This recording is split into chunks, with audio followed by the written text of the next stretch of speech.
Scan to unlock Sovi and ace your tests. Mitochondria change shape under cold stress in these fat cells, so let's quickly analyze Figure 1 to see how the structural shift impacts cellular respiration.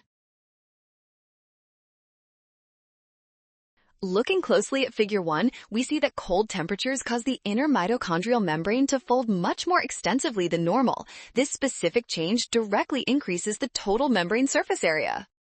Since the electron transport chain is located right on this inner membrane, having more surface area provides significantly more space for these vital protein components to function during the respiration process. This means the cell can process energy more efficiently under stress. Therefore, option D is the only choice that correctly explains this biological relationship. Boom!